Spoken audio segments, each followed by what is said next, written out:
cabinet nominees will face Congress during their confirmation hearings in the coming days, but not all senators are open to his picks. Republican Senator Tim Scott of South Carolina says Democrats are deliberately standing in the way. They're going to do everything they possibly can to delay making America great again by making sure every nominee that President Trump has chosen is actually fulfilling the responsibilities of the job.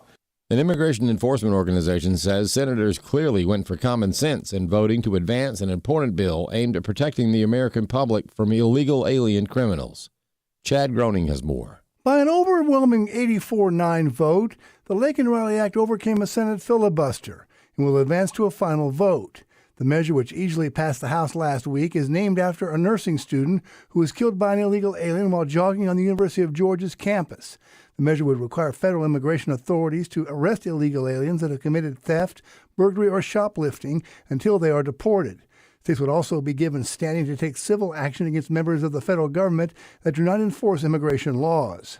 Ira Melman is media director for the Federation for American Immigration Reform. He feels confident about final approval. Only 9 Democrats voted against moving the bill forward, which seems to indicate that when it comes up for final passage, it should pass rather easily. Even Chuck Schumer voted in favor of cloture. So it's certainly a hopeful sign, and it seems to be a recognition on the part of the Democrats that the American public is not going to tolerate having illegal aliens come into the country, commit crimes, and be allowed to remain here. And Melman says some senators, like Democrat John Ossoff, are up for re-election in 2026. Senator Ossoff in Georgia, he's the home state senator for Lake and Riley. A crime occurred in Georgia, and so people are certainly concerned about it in that state. But all politicians make decisions based on which way the political wind is blowing, but they also make decisions based on common sense sometimes. I'm Chad Groening. On Wall Street, the S&P 500 fell 0.8% in early trading today, the index coming off its fourth losing week in the last 5. The Dow Jones Industrial Average added 52 points, and the Nasdaq Composite fell 1.5%. Artificial intelligence companies, Bitcoin-related stocks, and other recent winners were helping lead the way lower as traders call expectations of how much the Federal Reserve may cut interest rates. More news online at afn.net and the AFN mobile app. I'm Rusty Pugh. What we believe about the Bible is based on what we believe about its source.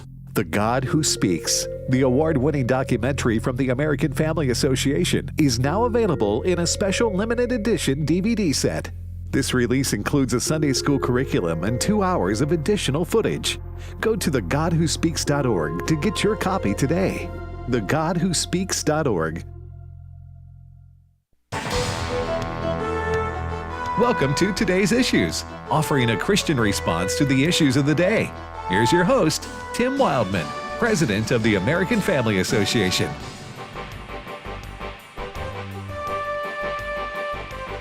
Hey, good morning, everybody, and welcome to the radio program Today's Issues here on American Family Radio. Today's Monday, January the 13th, 2025. We hope you had a good weekend. And joining me in studio is Ed Vitagliano. Good morning, Ed. Good morning, Tim. And Fred Jackson. Good morning, Fred. Good morning, Tim.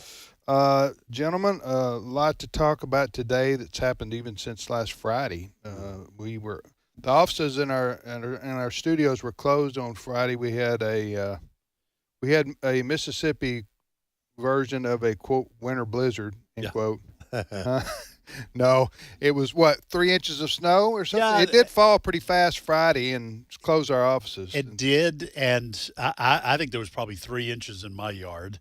Yeah, but it melted. It's gone. Yes. It melted quick. Now, it was very cold in yes. Mississippi, so you had to kind of wait for the sun to come out on Saturday for it to start to melt, but yeah, I don't think people in Iowa right now are buying it, but no. We're doing our best here. Now, it was a winter storm that hit the south, and it did drop a lot of snow and ice on people on Thursday and Friday. You can't have rednecks driving on the roads. No. In the 3 inches of snow. Right. You don't want to see that. No. You talk about canceling insurance. Yes. We'd have a lot of insurances canceled because that happened. So anyway, listen, we hope everybody had a nice weekend, but that's the reason the offices and studios were closed on Friday. We didn't have our Trivia Friday show. But, all right, today we got a lot of stuff happening in our country. First and foremost, Fred, is what's happening in the Los Angeles area. Yeah, as we're sitting here in the studio, we have various networks, pictures from various TV networks, and they're all talking about California because, it's a beautiful sunny day. We're seeing those kinds of weathers, but we continue to see these pictures of the devastation caused by these wildfires. And now what the breaking news this morning is they're afraid of another round of high winds tomorrow. Winds of up to 70 miles an hour.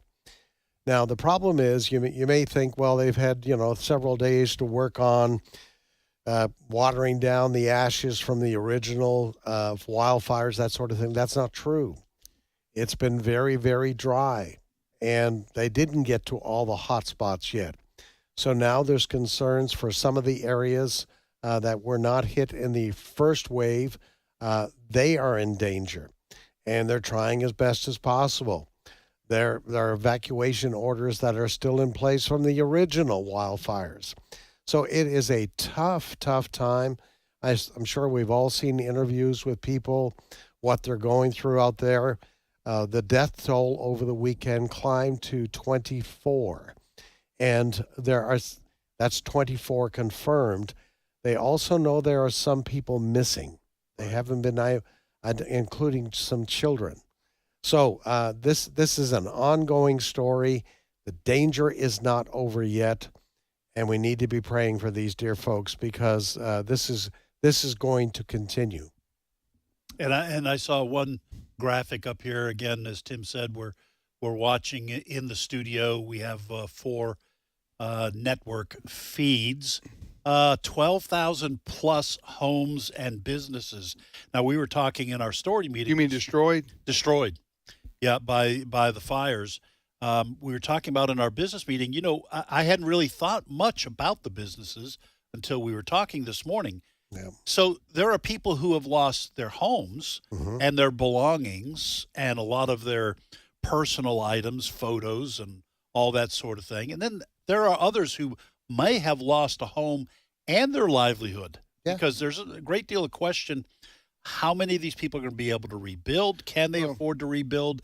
And so this is we're talking about families' lives completely wiped out, even if they personally have survived the fires. Not only that, consider, you got your own personal home. Then, as you say, maybe a business is completely destroyed. Then you have to think about things like churches, schools, everything. Everything's wiped out. Everything's gone. When a tornado hits a town, people say, well, the town got wiped out. Well, 100 homes were destroyed. Okay, and that's a tragedy, and that makes national news for days on end. Hurricane, the same situation. We see what happened with the flooding from the last hurricane in particular. Here you have a natural disaster, if that's what it was. Now, natural disaster, by that I mean we know that the winds, created the dryness created the climate for what happened. Well, we don't know how that fire started exactly, and may never know. No. But at this point, you have how many thousands? 12,000 structures. Yeah, Okay. Homes and businesses. Gone. Yeah. Gone. So, right. Yeah. Gone. So I was reading last night about the insurance companies. Mm-hmm. Well, a lot of insurance companies pulled out of California altogether because of previous wildfires. That's right. In the especially in the greater Los Angeles area, which is the most populated part of California, so and they're in Orange County and other counties, Southern California, and they pulled out because of the risk was too high for their companies.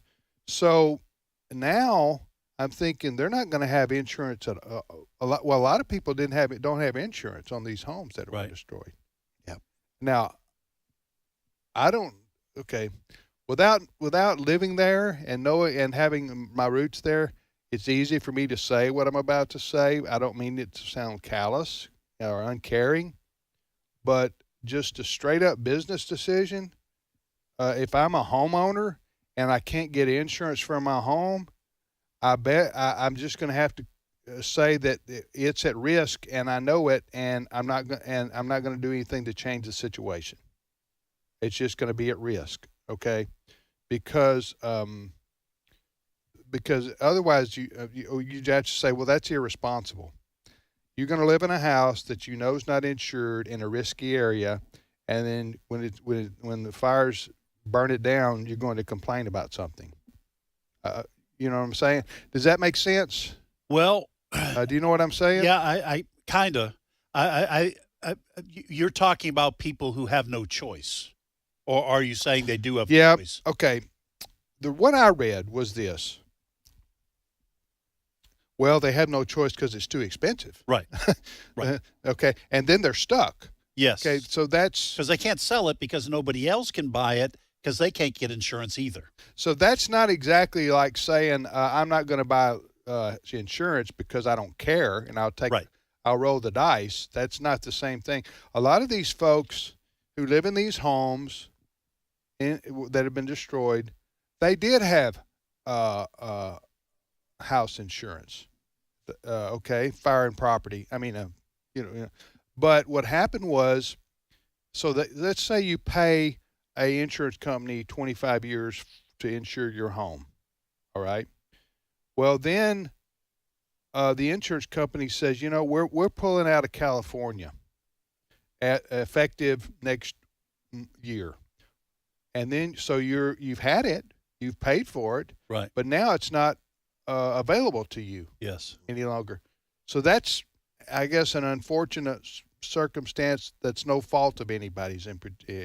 So is that clear? Yeah, that clears it up. So because that's what a lot of people are facing. Even if you own a home, a lot of these homes are in expensive areas too. So even if you own it, I guess Fred, let's see what you have to say about this too. Even if you own it, in other words, you've paid it off, right? And if you can't insure it, you're still rolling the dice. Mm-hmm.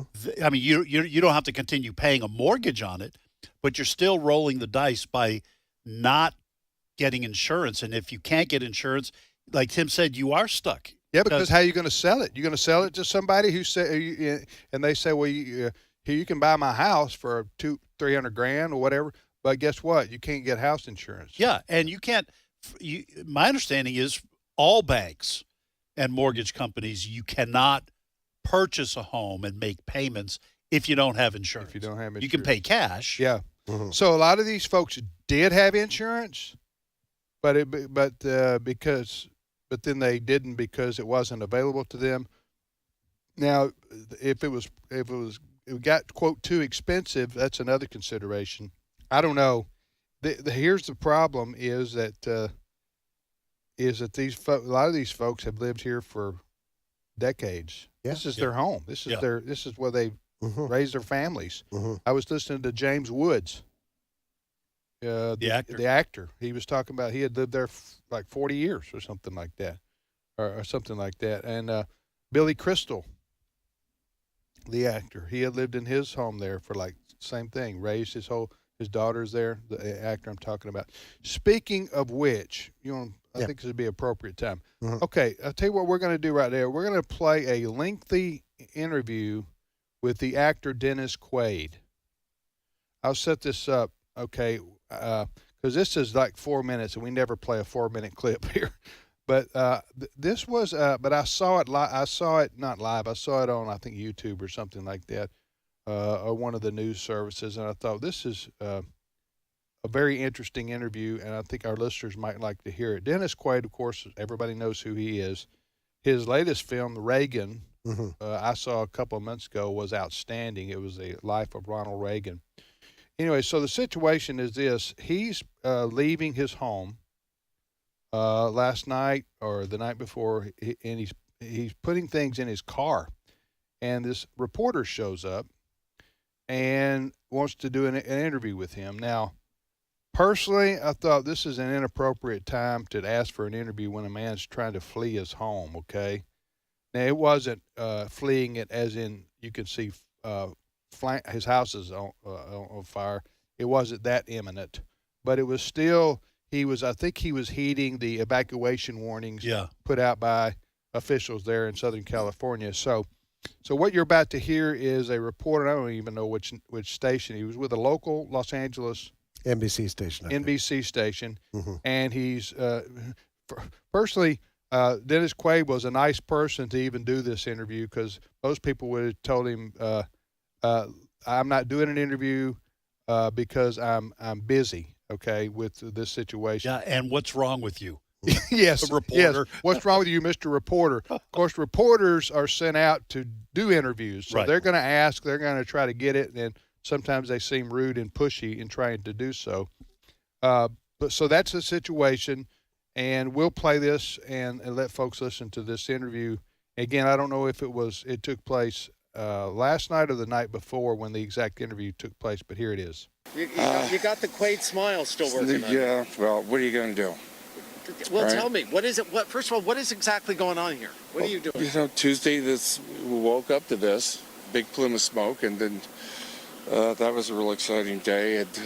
As far as here, and Palisades went up, and Wednesday it came within 150 yards of the house, and these guys with their planes came down and put that retardant down there, and those helicopter pilots they're incredible what they do. And I can't say enough about the firefighters and the first responders in this town. We got some good ones. There's good people here, and we're fighting as hard as we can to save our city.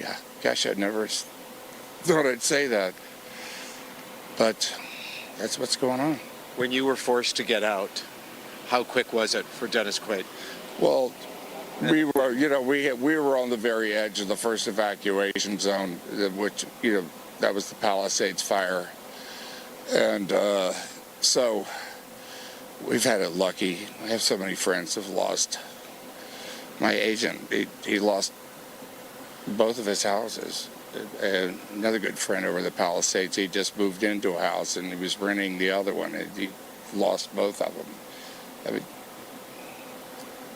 what do you do? I mean, just to rebuild, you start to think about how long it takes to put a house together, and then you can't really hold it in your mind. I think that's a thing that kind of keeps us sane a little bit. It's kind of a blessing. Then I have to think about all of that stuff. So you took off, right? Yeah. Explain to me what's going on, right? Well, I came back. I was at the house. I got my wife and kids to the hotel and stuff, and I came back just in case, had shut off the gas and all those little things you don't think of, and just thought maybe I can be there and put a hose on a roof if the embers start coming over, at least something like that, or help out the neighbors. And so I was there till dark on Wednesday, and I thought we were through it, but, because they stopped it right then and there, and the winds died down. But hopefully tomorrow they'll have this thing laid down enough that because if it takes out Mandeville, it could take out Brentwood. It just come roaring down here. To get your head around that, when you're hearing this in January, a fire that's already taken out the Palisades. Who would have thought? Who would have thought? We've all had a really big lesson. What is it? In that our experience of reality can change in a moment. And that's something that we just have to let God handle. I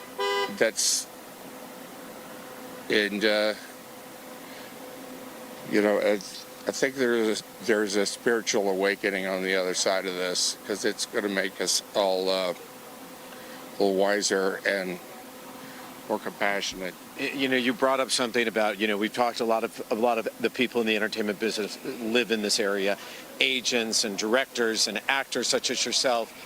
There will be a moment, Dennis, where Hollywood is going to need to respond, to rebuild this area and to come together. This is going to be, a clarion call for you and for your community, for Hollywood to step up. Well, and are you confident that will happen? For Hollywood and all the businesses, the dry cleaners, the grocery stores, the gardeners that work in this area, all the construction workers, your convenience store, your gas station, it's all of us. We're all Hollywood, if you want to say that.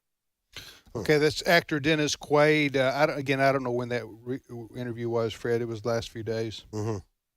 But, when you're looking at pictures and what he's talking about there, it is just hard to imagine.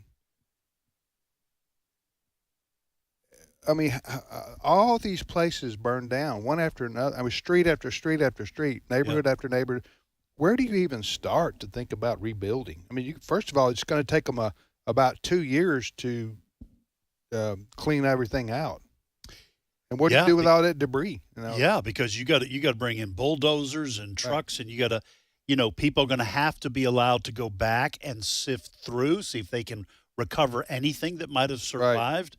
Right. My understanding is they were warning people not to return just yet because some of the materials that burned produce dangerous chemicals. Plastics and so forth. So toxic fumes. Everywhere. So that's that's just the initial start of the process. Then people got to decide. Well, do people get insurance? Do they have insurance? Are you going to have empty lots because people might own the lot but can't afford to rebuild? I mean, this, like you said, this could take years, and some places they got destroyed by hurricanes on the Gulf Coast. I'm not sure that some of those small communities will ever come back. We had the advantage of being able to watch this interview. The reporter walking up, and you see a figure off on the right-hand side of the screen, and we find out it's Dennis Quaid. But what struck me, Dennis Quaid and others who live in that area, multimillionaires. Right. But there was Dennis Quaid stuffing clothes into a garbage bag. Yeah. And throwing it into a trunk. And I thought, that's what he has to do. Just like everybody else. Just like everybody else. His life is now reduced to putting clothes in a garbage bag. Yeah. And trying to get it to somewhere where his wife and his 2 kids are. He said they were in a hotel, didn't he? Yeah, they were in a hotel. So it was, this kind of thing in going through this kind of neighborhood, it's the great equalizer. Yeah, it was interesting that he was talking about the people who own the businesses that help Hollywood do what it does. Yeah. Okay, dry cleaners and restaurants and gas stations, convenience stores. He was at least demonstrating some concern about them too. Yeah. Because those people's lives have changed too, even if they don't live in a nice neighborhood like Dennis Quaid was talking about. Well, there's the immediate.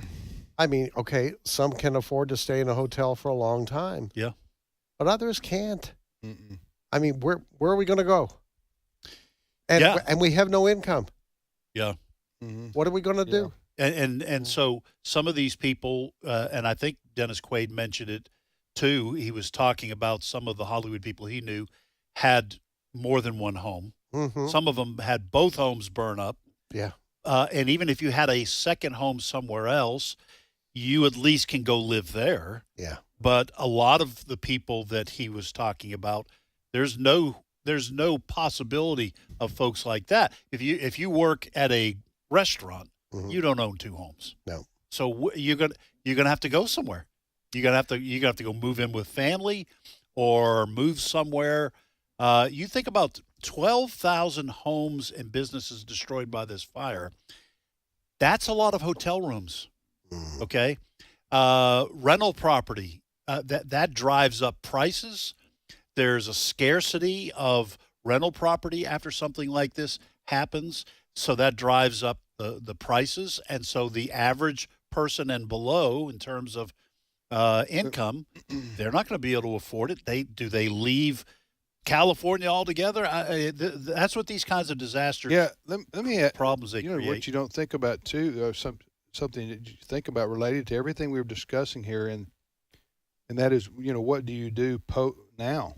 And that is, I'm thinking there are probably a lot of people who are going to say, I'm not, I don't have 5 years to dedicate to try to figure out how to rebuild. Yeah. And even if I do, would the insurance companies even, because I can't afford for another house to burn down again. Right. What's to say this is not going to happen again in 5 years because of the weather conditions?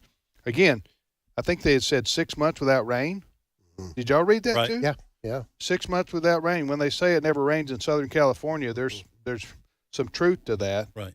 And so the rain is very dry, and then the winds come in, the Santa Ana winds. Those Santa Ana winds have been around since God created Earth. Right. Okay, they're not going to stop. So, and they've had to deal with wildfires in the past, and they've been able to, while it's done a lot of damage, they've been able to put them out because they had. A lot of it's been forest fires. Right. This is mowing down whole communities. Right. So I'm thinking to myself, a lot of people are going to say, you know what? We're just moving on. We're going to have to go somewhere else and start over. That's what they did after Katrina in 2005, right. Hurricane Katrina in New Orleans. Yes. That's one of the reasons why we got Abraham Hamilton. Right. Because he had to move to Houston. Right. And was working there. Right. I think that's where he met his wife, Maria. It's, I don't ever remember anything like this in my lifetime. Do you guys remember anything like this with this many people affected? No, not by and complete and utter devastation. Right. And it's not done yet. No. Possibly. No, the winds are picking back up as 75-mile-an-hour winds expected, I guess, today. I don't know next how long 24 hours, yeah. That'll last, but there are still some fires that have not been. And it can create new fires. We all know you blow on embers. Right. You can get flames again. And you got 75-mile-an-hour winds, those embers jump. Yeah. A long way. And so we'll be back momentarily with more of today's issues on the American Family Radio Network.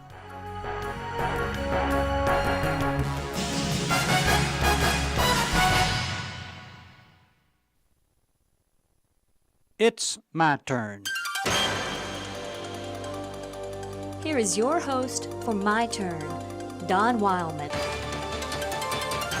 Perhaps you have heard it, perhaps not. But even if you have heard it, it's worth repeating. The legend of the three trees. It goes like this. Once there were 3 trees in the forest near Jerusalem. They were baby trees, and they were discussing what they wanted to be when they grew up.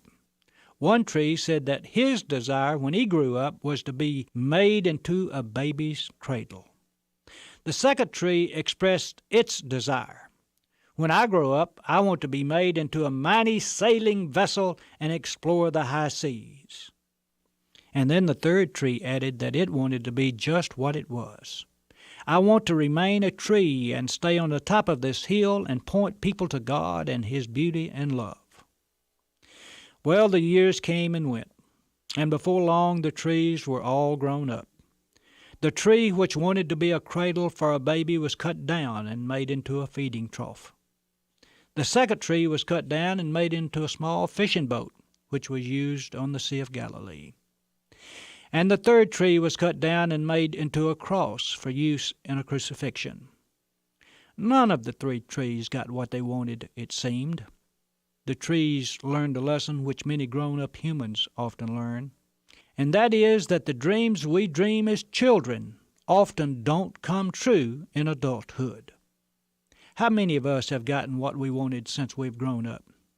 Many a small girl has dreamed dreams of a Prince Charming rescuing her and her marrying Prince Charming and living happily ever after. And many a small boy has dreamed of becoming an important person as an adult and winning the praise of his fellow man. But let me finish the legend of the 3 trees. The one which was made into a feeding trough was used as a cradle for the baby Jesus. And the one which was made into a small fishing boat was used by the man Jesus to preach from. And the one which wanted to stand on the top of a hill and point people to God was used to crucify Jesus on. So it seems that each of the three trees received its wish. The only thing is that their wishes weren't fulfilled as they thought they would be. And how true to life this is. The little girl who never had her Prince Charming rescue her did fall in love with a fine young man who loved her devotedly throughout life. And the little boy who dreamed of becoming important wasn't known around the world, but to his wife and children, he was one of the most important people in all the world. Perhaps God is kinder to us than we often realize. Perhaps our childhood dreams come true more often than we think they do. We may not be able to get everything we want exactly like we want it in life. But this I believe, if we will set our sight on some high and noble goal and continue to pursue it throughout our life, there's a good chance we will reach it. For as the poet William Cooper once wrote, God moves in mysterious ways, his wonders to perform. So continue to pursue your high and noble dream. Who knows? It could come to you as it came to the three trees, by slipping in the back door. This has been My Turn with Don Wildman, a production of the American Family Association. For he has rescued us from the dominion of darkness and brought us into the kingdom of the Son he loves. Colossians 1:13. American Family Radio. This is Today's Issues. Email your comments to comments@afr.net. Past broadcasts of Today's Issues are available for listening and viewing in the archive at afr.net. Now, back to more of Today's Issues. Hey, welcome back, everybody, to Today's Issues. That's the name of this program on the American Family Radio Network. I'm Tim with Ed and Fred. Thank you for listening. We basically spent the first half hour talking about what's happening in Los Angeles, in the greater Los Angeles area, with the fires that are wreaking havoc on big swaths of the city and beyond. I don't know where the city stops and where but it's the greater Los Angeles area. But we were talking about the fact that, after this is all over, whenever it ends, and it might start again today with these winds picking up. I'm talking about out of control fires. Who's going to insure homes there anymore? So it's a bad situation for. Yeah, I'm looking at a map. So the Malibu, Pacific Palisades area looks like it's to the west, kind of a little bit maybe northwest. The Hearst fire is kind of to the northwest, and the Eaton fire to the north of Los Angeles. Right. So I don't know where the winds would drive these things. Yeah. Whether it would go to Los Angeles, downtown Los Angeles is what I'm talking about. All right, so we have posted that interview that Dennis Quaid, the actor, did with a local television station in Los Angeles, the NBC affiliate. We posted it on our Today's Issues Facebook page. So if you want to watch the video or the audio we played last half hour, it's pretty fascinating to listen to him talk about. And he said, your life can change in a moment. Basically, is what he was saying. All right, you're listening to Today's Issues. Fred, go ahead. Just one note. We're trying to get a hold of some churches in the area to see what's going on outside of the area, how they're helping. But we do know that there were churches, the buildings totally destroyed. We talked about businesses and that sort of thing, but imagine a local church that draws from a local area. Yeah. It's over. It's over, at least for the foreseeable future. I mean, you got to find somewhere to meet temporarily, and people are going to be displaced and disperse. Yeah. Yeah. I mean, how do you bless them? Yeah. So, we do need to, and I have been, we all need to be praying for that whole situation. I don't know exactly how to pray. You know, I don't know. What does the Bible say when you don't know how to pray? Ed, do you have an answer for that one? Well, the Bible does say in Romans chapter 8 that the Holy Spirit helps us when we don't know how to pray as we should. But listen, this is one of those things where you say, okay, we do know what we should do. What do you mean? Well, in terms of churches that are not affected, I'm sure they are helping. I know the Dream Center in Los Angeles, our church, the church that you and I attend, Tim, Hope Church here in Tupelo, Mississippi, they are praying about sending a team to help the Dream Center, which is a huge outreach in the Los Angeles area, to help people distribute water and blankets and diapers and some food items. And so I'm sure that the churches in that area that have not been affected by the fires are doing that. They're mobilizing. And you pray for wisdom. Lord, what's the best area? How do we get these supplies to the people who need them? You'll have to work with government agencies if you're churches. Government agencies hopefully are setting up areas for. Is it okay just to say, Lord, I pray for the people of? Yeah, I don't know how to pray. Yeah, I think so. You understand what I'm saying here? That's what I've done. Lord, just help these people find find what they need. You're talking about immediate survival, okay? So finding shelter, food, the things you need to get by over the next several weeks. And then there are, like we've been talking about, the long-term plans, adjustments you have to make. There are going to be people who are going to leave forever, that area. I think a lot of them, probably. And so where do we go? How do you start all over?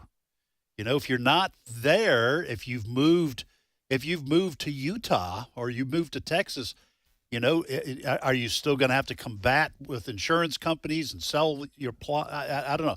It's and if you listen, my wife and I, Allison, we built several houses over our 4 decades of marriage, and just the issue of building a house requires that you go there, on site, almost on a daily basis.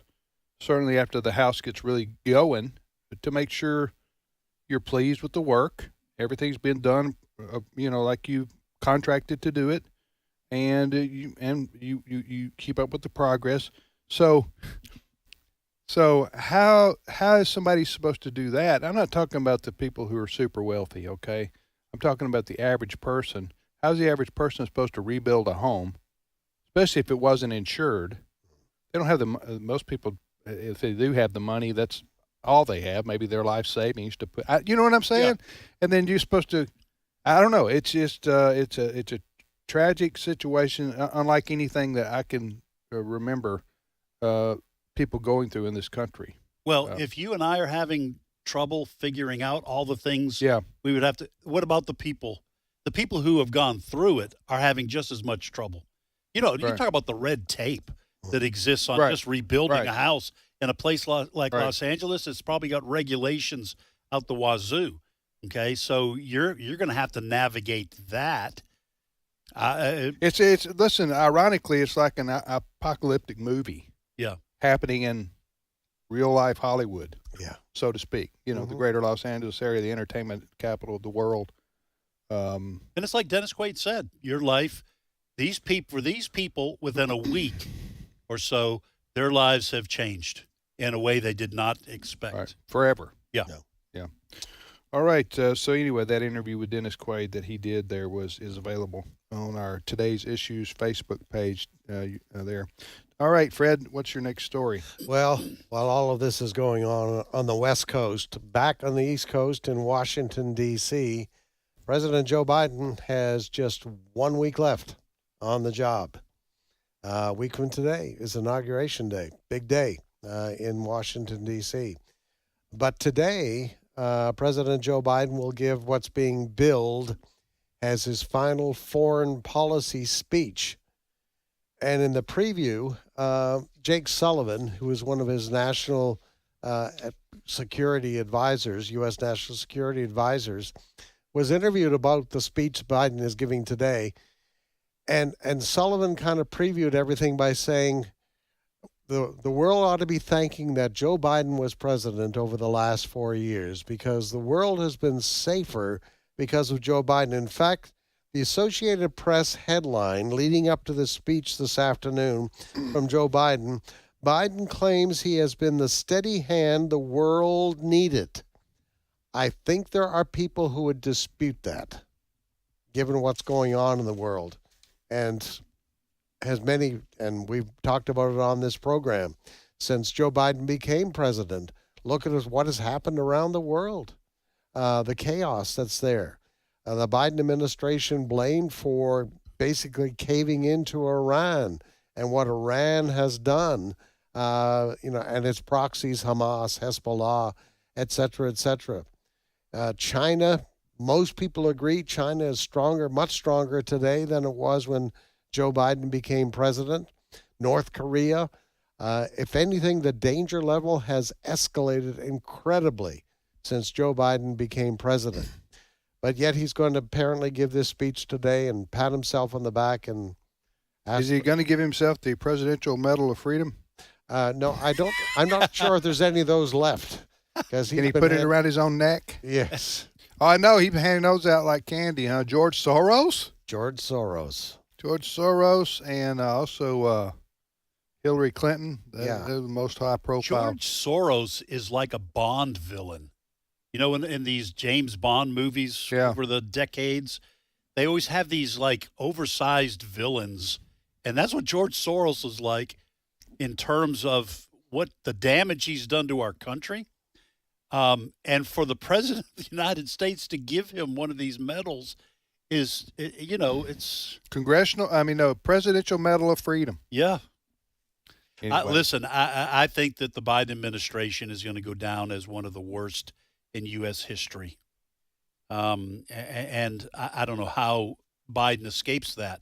I don't think, like how when someone's president's been kind of unpopular, as the years go by, people's opinion of the president improves. I don't think that's going to happen for Joe Biden. No. I don't think anybody's going to have any sense of nostalgia for the Joe Biden years, because nothing good happened. No. It just was all that's the reason they lost too. It was bitter, one bitter disappointment after another. One for me. My expectations were very low to begin with, so I wasn't disappointed. One wave of darkness after another. We were engulfed by it. No one's going to be going, well, the good old Biden did. We long for back. it. We long for it. So what do we got? One more week of till Biden is out? That's it. I was just looking at the clock. Basically, it's almost 11 o'clock Central Time. Around 11 o'clock Central Time next Monday is the big day. Yes, President Trump will be inaugurated. Yes. So let me ask you this. You have so you got 7 more days of Biden and Kamala Harris. Mm-hmm. Biden, and I'll insert bless his heart right here. He was it over the weekend where he made the comment about he could have beaten Trump and Kamala Harris could have beaten Trump? Do we have that? Mm-mm. Okay. He said, speaking to reporters, does Steve not have that? I thought Steve maybe had that for the next time.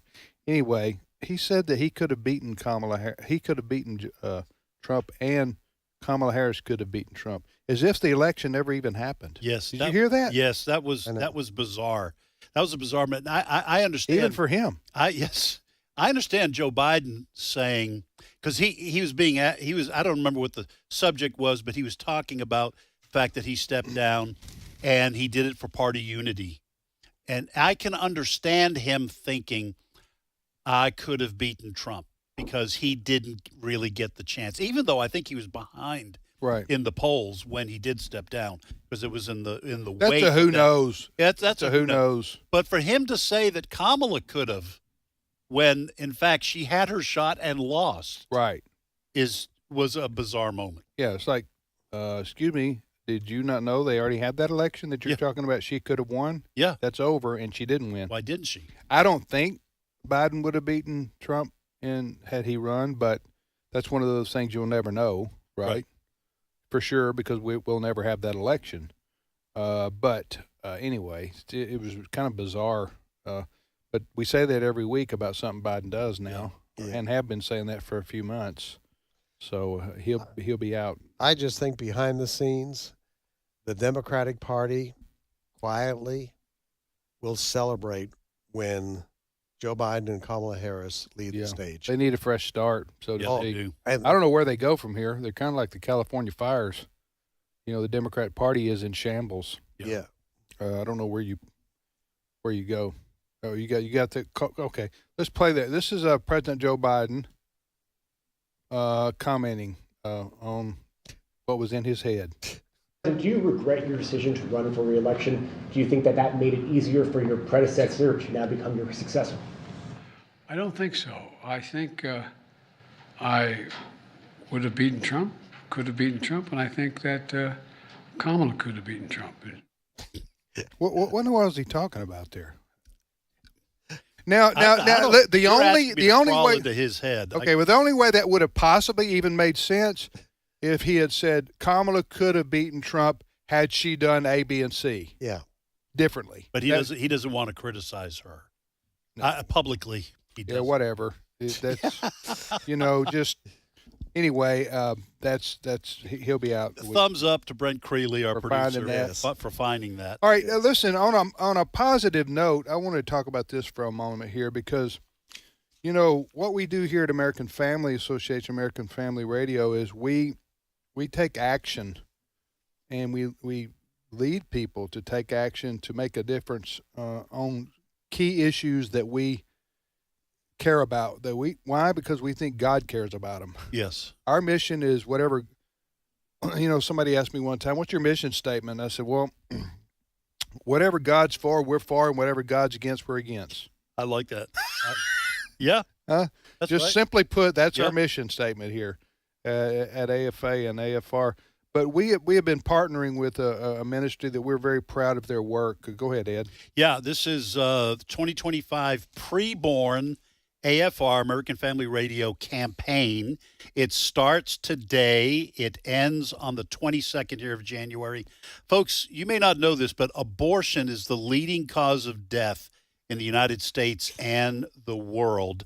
And as you're talking about, in the midst of this kind of awful tragedy, we want people to try to do something about it. So Preborn and American Family Radio are asking you, our listeners, to partner with us to help moms choose life and to help save 4,500 babies this week. 4,500 How do you do that? And what is Preborn for those who don't know? Yeah, Preborn is the direct competition to the abortion industry.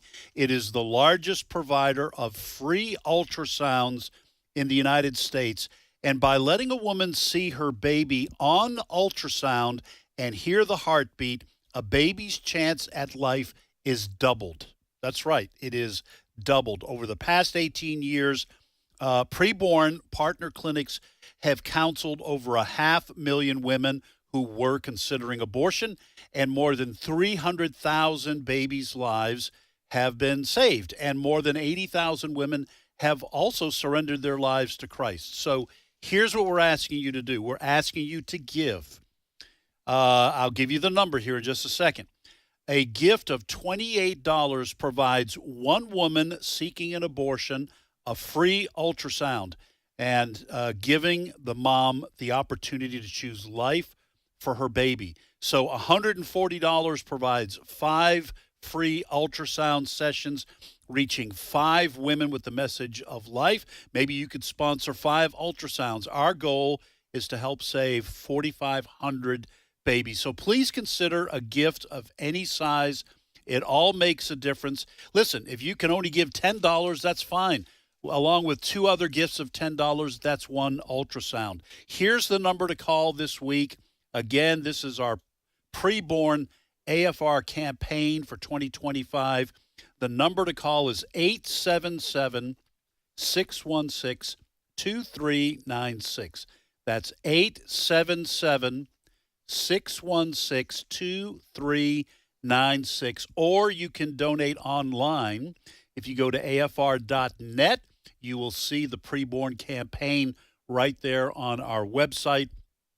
877-616-2396. This is the preborn AFR campaign. It starts today. If you're listening, if you have been listening to American Family Radio today and you listen throughout the week until the 22nd, this campaign will be going on. So we ask you to please give a gift, again, of $28, provides one woman seeking an abortion a free ultrasound. When they see their baby on that ultrasound and hear the heartbeat, the baby's chance at life is doubled. So please give this week, 877-616-2396. You're listening to Today's Issues on the American Family Radio Network. Next story, Fred. Well, we're talking about the Joe Biden years, and in the early part of his down memory lane administration. For those of us who still have memories. That's right. Those of us sitting at this table right now. That was tacky. That was tacky. Sorry, Fred. I got correct, Ed. Those of us sitting at this table right now will remember when, in the midst of COVID, if you expressed an opinion that was opposite that of the Biden administration when it came to, vaccines and ivermectin. Say it again, Sam. Remember, and we used to talk with Brent, our producer. Yeah. Oh, we've been banned today, because we said this, all that sort of thing. Well, Mark Zuckerberg, who's the CEO of Facebook, called Meta now. Now called Meta. The Meta Corporation, META, owns Facebook and Instagram, right? That is correct. Okay. That is correct. Everybody knows who Mark Zuckerberg is. Yes. By the way, he never ages. I got to give him that. Yeah. Right. Huh? The guy looks like he's still in college. Am I right? Well, he was 10 years old when he founded it. So I don't know how long ago he founded Facebook, 25 years ago, but he doesn't look doesn't look any different. Anyway, go ahead. Well, Mark Zuckerberg, in an interview over the weekend with podcaster Joe Rogan, has revealed to the nation that what we expected was true, that the Biden administration, the White House, was on the horn calling Facebook, other social media agencies, basically saying you must take any opposing opinion down. It is misinformation. We will not tolerate this. So I want to play it about a minute and 10 seconds or so of this interview between Joe Rogan and Mark Zuckerberg. Cut number 6. These people from the Biden administration would call up our team and scream at them and curse. And it's like these documents it's all kind of out there. And they're like, and basically it just got to this point where we were like, no, we're not gonna take down things that are true. That's ridiculous. They wanted us to take down this meme of Leonardo DiCaprio looking at a TV talking about how 10 years from now or something, you're going to see an ad that says, okay, if you took a COVID vaccine, you're eligible for, for this kind of payment, this sort of class action lawsuit type meme. And they're like, no, you have to take that down. And we just said, no, we're not going to take down humor and satire. We're not going to take down things that are true. And then at some point, I guess, I don't know, it flipped a bit. I mean, Biden, when he gave some statement at some point, I don't know if it was a press conference or to some journalists, where he basically was like, these guys are killing people. And I don't know, then all these different agencies and branches of government basically just started investigating and coming after our company. It was brutal. By the way, Facebook was founded in 2004, and then 2012 is when it went public. But the bottom line in Zuckerberg and his confession there is what we all expected, is that the Biden administration was out to control completely the narrative and to punish anybody who disagreed with them. This is third world country thinking. And now Zuckerberg is confirming what we all kind of new. And that ought to be scaring people, quite frankly, because that's the thinking of the major political party in this country, is to stop anybody with an opposing point of view on a public policy matter. And by the way, it's kind of been now proven that ivermectin did help some people. Right. And there were people who didn't take the shot and did just fine. But the Biden administration was out to totally control the storyline and what people were allowed to hear and read about COVID. Let me ask you this, guys. This is interesting to hear this from Mark Zuckerberg. Yes, it is. And now somebody was saying to me, well, it's a little late, right? To talk about this. And now I will say this: about a year ago, he said some similar type things about. Basically, he was rejecting the total toe the line of the secular progressives. Mm-hmm. I've forgotten what his comments were, but I was a little bit surprised. But what he's saying right here is Biden and the people like the CDC and the what was the name of National Institutes of Health? What was the fellow's name that so? I mean, Fauci, Anthony Fauci. Anthony Fauci, Dr. Fauci. How can I ever forget that? They had the line that they put out, and if you disagreed with it or questioned it at all, you were against science. Yeah. Remember Fauci saying, "I am science." Yes.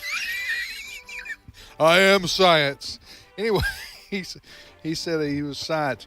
So Zuckerberg's coming out now and saying, "Listen, they were putting the squeeze on us." Right. It's interesting to me that he doesn't say, and I agreed with their position on that. This should be illegal because this is the federal government squashing First Amendment rights by using corporations to do their bidding. And pressuring them. Yeah. Pressuring them. We'll talk more about this when we get back because I want to finish this thought because there's 3 of the richest men in the world now are basically trending right. We'll be back. The views and opinions expressed in this broadcast may not necessarily reflect those of the American Family Association or American Family Radio. Faith, family, freedom. American Family Radio. The climax of the book of Exodus, the Creator God came to dwell with his people. You can't approach the holiness of God however you want. Jesus understood this when he says, "I am the way and the truth and the life. No one comes to the Father except through me." Friends of Israel, bringing biblical truth about Israel and the Messiah. Saturdays, 2 p.m. Central on AFR. This is American Family Radio, a listener-supported ministry of the American Family Association.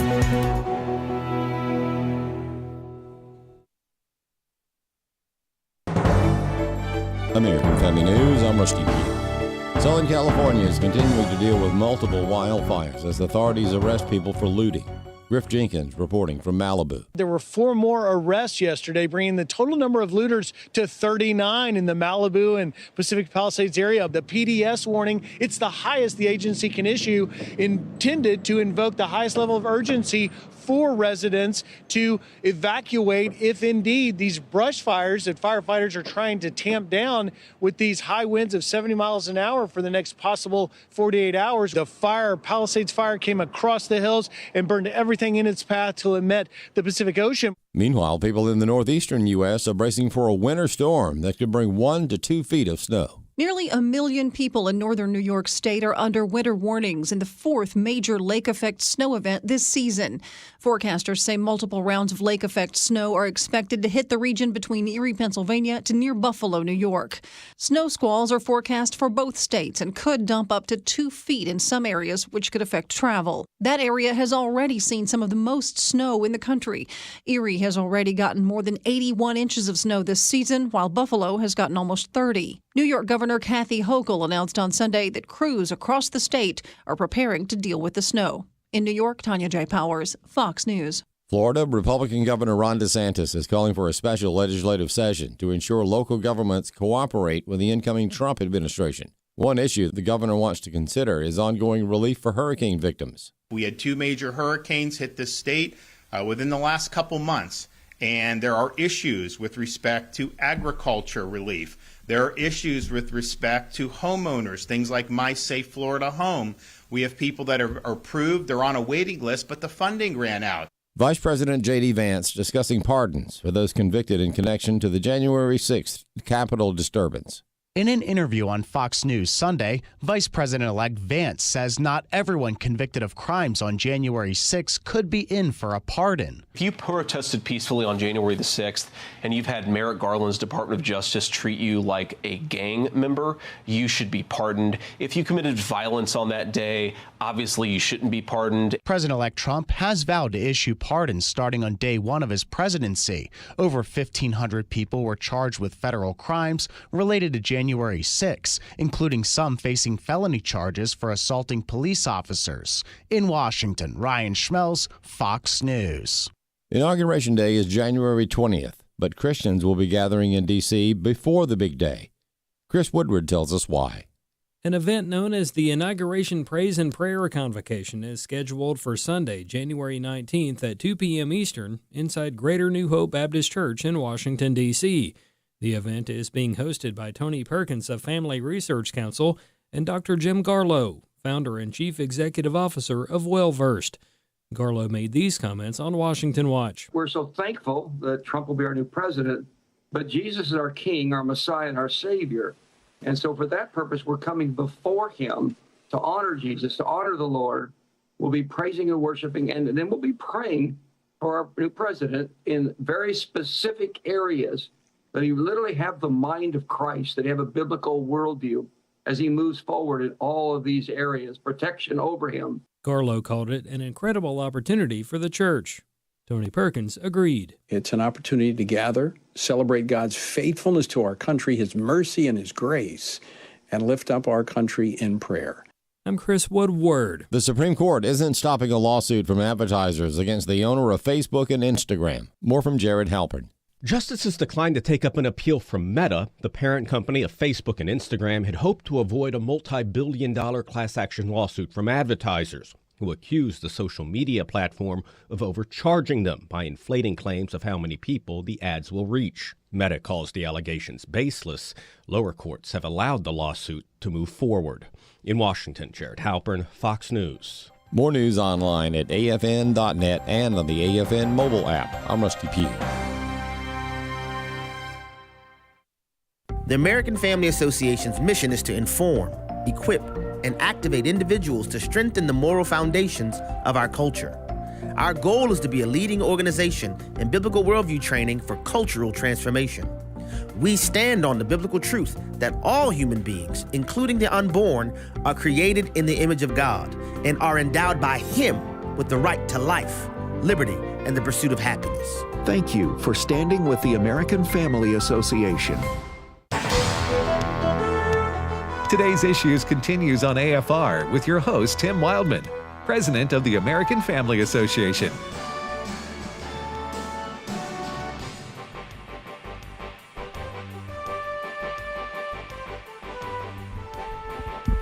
Hey, welcome back, everybody, to Today's Issues. That's the name of this program on the American Family Radio Network. I'm Tim with Ed, and Steve Paisley Jordahl joins us now. Good morning, Brother Steve. Good morning, everybody. How are you, sir? I'm well. I'm very well, thank you. Hey, listen, how long did you live in Southern California? I went to school in Southern California. Lived Where? Biola University, so that would be Whittier, La Mirada, Orange County, a little closer to Orange County. So half an hour from the fires? Well, as the crow flies, maybe 10, 20 minutes, but on the freeways, it could take a whole day. Well, that's true. That's true. But you're very familiar with these areas that are being cited as places where the fires are burning, right? I am. Yeah. You have any friends and family out there? Yeah, I do. My best friend lives in Fullerton, which at this point is not in danger of anything. Yeah. Talked to him the other day, and it's surreal down there, he says. Yeah. You know, everybody listening to this program right now I like it when the pastor says, "With everybody within the sound of my voice." Yes. But that's supposed to get your attention right there. Yeah. Okay, everybody within the sound of my voice, listen up. If you're not within the sound of my voice, raise your hand. Just disregard what I say. Yeah. Okay. No, everybody listening to this program right now, I would say at least 90% of people have somebody they know or they know of who have been affected by these fires in Southern California. That's how many people have been affected. I know two. Now, I don't know them personally, but we have a staff member here at AFA, and their brother. You don't know our staff members? I don't know all of them. Oh. You want to list them off? 130 Mr. Memory? Trying to make me look bad here? Oh, I thought what you were saying was I was having a little fun. Yeah, in my experience. That you were saying I don't know them all personally, meaning you knew the staff member, you didn't know the person they knew. Right. Yeah. That's a long way to go for a joke. I think it's good. We should have more fun about the fires in Southern California. Okay. All right, guys. Okay. I know. Okay. I retract my comment. Too soon. Live radio. You can't take it back. You can only regret it. What I'm saying is we have a staff member here that we all know, and his brother had their house burned down. His brother obviously lives in one of these affected areas. And then I had a good personal friend who lives in Tupelo. He sent a picture, too, of his son who lives there having to evacuate. And the picture that he sent was fires coming over the hill as his family was leaving the home to go to near Palm Springs or somewhere to wait it out and see what happens next. So I'm just saying that this story is impacting the nation because we all know somebody or know somebody who knows somebody who's been personally affected. Looking at BBC footage, it's showing the winds blowing, and it was showing the sparks and embers flying. No wonder this is catching. This is not today necessarily, is it? We don't know when it was taken, the video footage. But it looks like, the other day I was looking at it and I told somebody, you know what it looks like? It looks like hell. Yeah. Yeah. Huh? How you might imagine. Yeah. Hell looking like. But anyway. When I was in Colorado Springs, we had 2 consecutive years. We had devastating fires that took lives in neighborhoods. One was the Mountain Shadows fire. And I remember I was standing in the balcony at Focus on the Family, which has a panoramic view of the Front Range. You can see. Of what? Of Colorado Springs. Okay, gotcha. So the mountains. Oh, yeah. There's the Air Force Academy, and you can see all the way down to and you saw the fire racing down the hill. And it was going pretty, and you saw it heading toward the neighborhood. And did they put it out? No. It took out the whole neighborhood. I remember about 2 days later, I went in with Samaritan's Purse. Samaritan's Purse had some people on site for disaster relief. The fires were out, but there was nothing but charred remains. And what Samaritan's Purse was doing is they were going in and sifting through the remnants with the permission of the owners of that house to see if they could find any mementos for the owners. Right. Like rings or a picture that may have miraculously survived, whatever. And then they present that back to the homeowner with a Bible. It was just, but it was just destrating. Hey, what's the difference between? I think I know the answer to this, but I'll ask you guys anyway. Wildfires seem to always happen out west. And that's just something they have to contend with, I guess, because of the terrain and you don't hear of wildfire spreading in the eastern, central or eastern part of the country. There's a couple of things that need to happen for the kind of wildfires that we're talking about here. You have to have a heavily forested area. So that happens. You've been out to the west and seen the forests out there, unlike anything you see out here. I mean, there's a lot of trees here in Mississippi, but there's so much water. Right. That it just. We get we get nearly 60 inches of rain a year in the southeastern part of the United States, which you it doesn't. That probably prevents wildfire. And you will have burn bans sometimes down in the southeast, right? If it's been a little bit dry for a while during the summer, but nothing like what they have. They'll go months without rain. Well, 6 months now. It's in Southern California without a rain. Yeah, and then on top of that, the mismanagement of the grounds, not clearing out the brush and doing what you need to mitigate that. Yeah. Yeah. Anyway. Hey, before we go to the next topic, I did want to revisit for just a minute. We were listening to Mark Zuckerberg, the creator of Facebook, the owner of Facebook. His company's called Meta. Now they own Facebook and Instagram. Anyway, one of the world's wealthiest men. I don't know. He ranks probably in the top 5, doesn't he? He's worth $211 billion. Yeah. Elon Musk remains the richest, net worth of $421 million. Jeff Bezos comes next. Larry Ellison. Oh, Jeff Bezos is number 2? Yes, he's worth $233 billion. Then Larry Ellison, who I think owns Oracle, and then Mark Zuckerberg is 4th. And how much is Musk? 400? Musk is $421 billion. I was hearing with somewhere that with a B. I was With a hearing B, somewhere that within the next year or two he might be the world's first trillionaire. Wow. So you're telling me that Mark Zuckerberg and Jeff Bezos can't buy a house on Elon Musk's street? No. Huh? Well, they're going to have to live in a different across the tracks. Yeah, I don't know if Elon lives on a street all by himself. Yes, he does. But he could. Well, you have to. And Elon Musk spent a lot of money buying Twitter. That I don't know if he's made that back or not. Yeah. Oh, yes. Oh, he's made the money back? Everything he touches, I don't have the numbers in front of me, but everything he touches turns to gold. It's kind of like me. Sometimes you just have that gift. Yeah. The only Midas difference touch. is he's investing billions of dollars. You put $5 down on a All right. coin collection. Or So something. here's my point. Bringing up these fellas who, by the way, all make their house notes on time. Am I right? Yeah, I'm pretty sure. Yeah. And that is that, of course, Elon Musk has been out front in opposing socialism, communism, Marxism, what he sees as a threat to the West, in particular a threat to our way of life here in the United States. I mean, he's been pretty. That's the reason he decided to promote and support President Trump's campaign. Am I right? Oh, yeah. If you were to ask him, that's the reason why. He saw the threat of the secular progressives and Trump being the only one that could stop it. That could deter it, stop it in the way of. Right. Yeah, I don't know.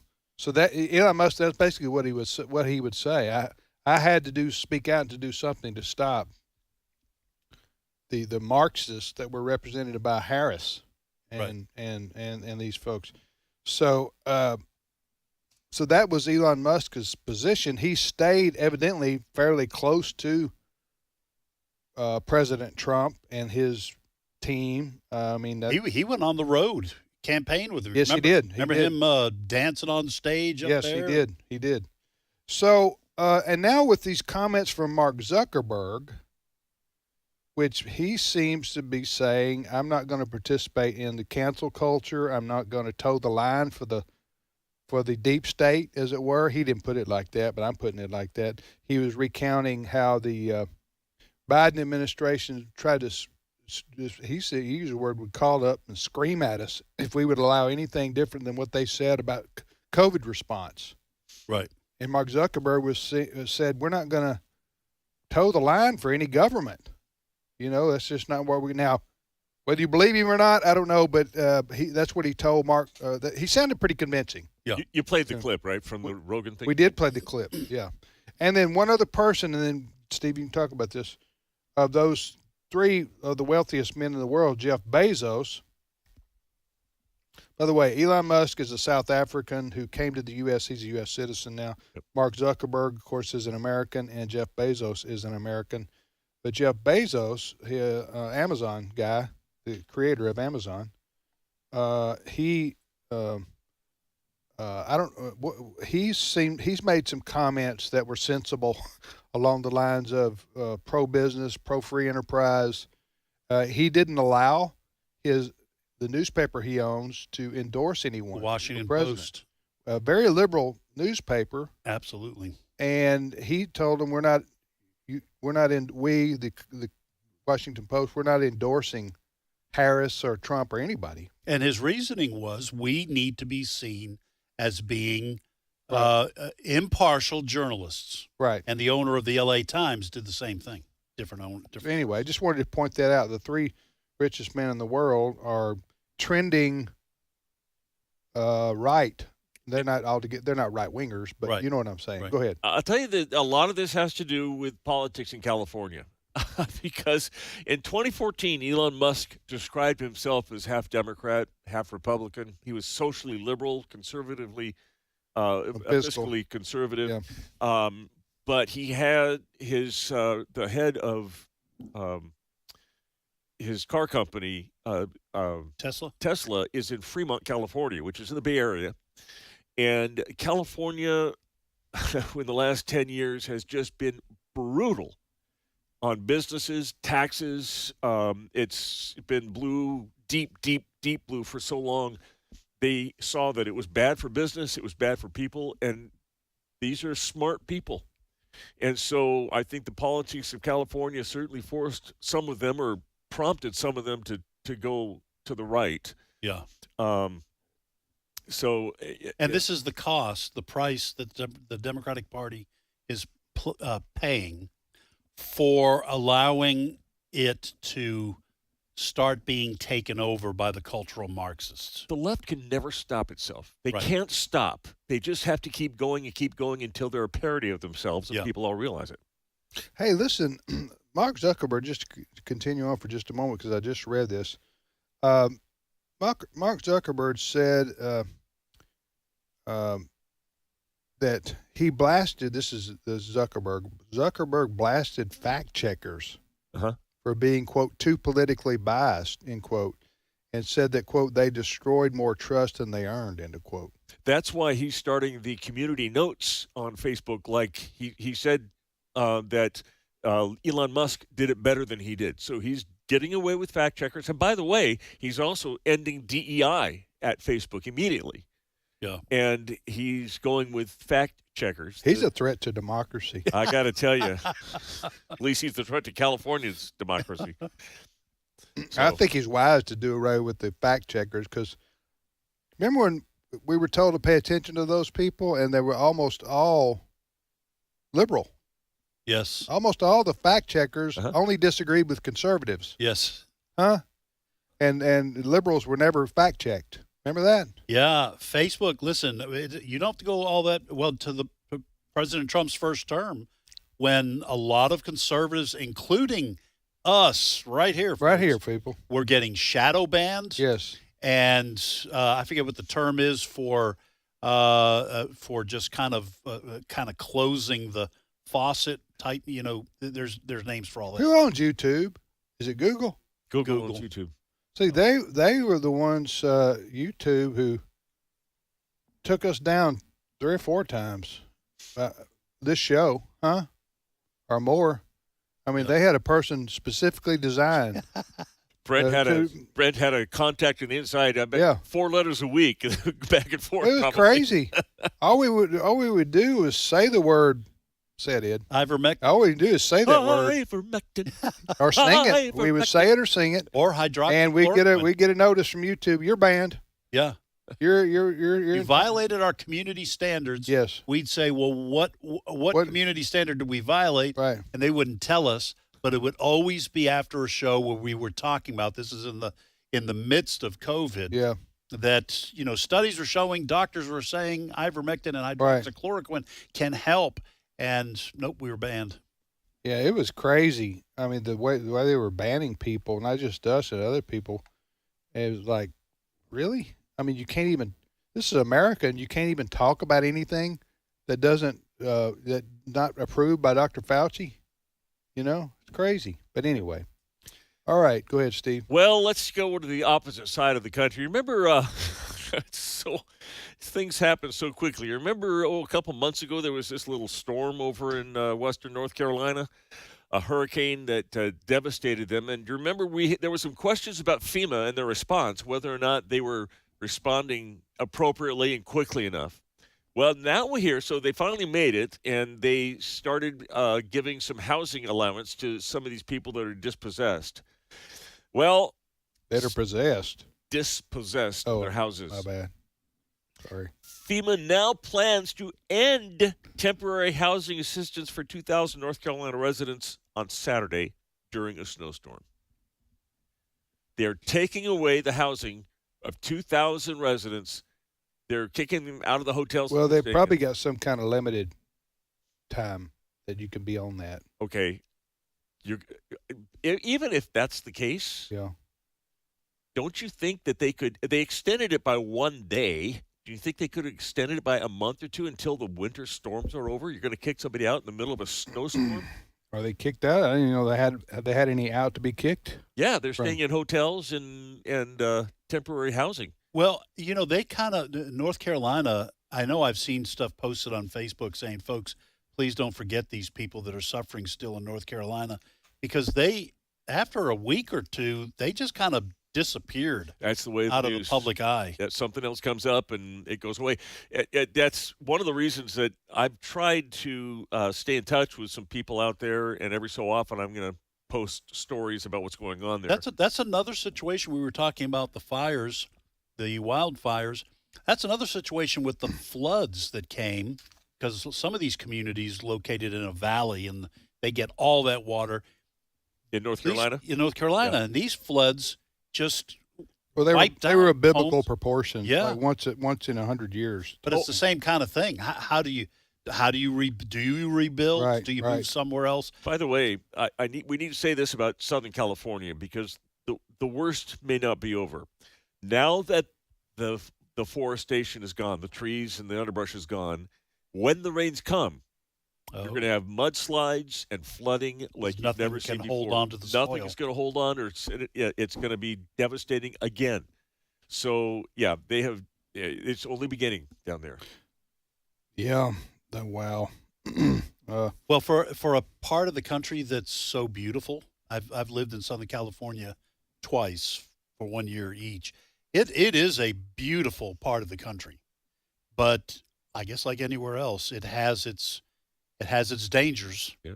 And sometimes, like these people living on basically the sides of the cliffs overseeing the ocean. Well, wasn't that the first attraction to Southern California was the weather? Yeah. And the natural scenery, I guess, but the weather. Northern California is a lot prettier than Southern California. Just speaking as someone who's a little biased about that. Yeah. Right. Well, pictures, I think, bear that out. Monterey Bay, are you kidding me? Yeah. But, I mean, wasn't it the climate of Southern California? I know my aunt and uncle, this is 40 years ago, but they moved from New Jersey, and they could retire anywhere, and they moved to San Diego. Yep. And I said, why are you moving to San Diego? I said, well, the weather. Yeah. So the weather year-round is pretty nice. Yeah. Like 70, average probably 75. Yeah. So same way in Los Angeles, right? The weather's nice. 10, 11 months out of the year? Stand the smog and the light. The ambient light, what I didn't like about Los Angeles when I was living down there, you could go out at 2 o'clock in the morning with your car and forget to turn your headlights on, and you never know the difference because the ambient light, it never gets dark in L.A. Because why? Because the ambient light, because of all the street, street lights. You have millions of people, and you have millions of acres of buildings and lights and street lights. Yeah. You can see, you can see a city off in the distance, the glow. You're in the middle of that in L.A. And it's the second largest, second most populated area of our country behind New York City is Los Angeles. So, yeah. All right. Next story, Steve. All right. Well, you remember Michael Cohen?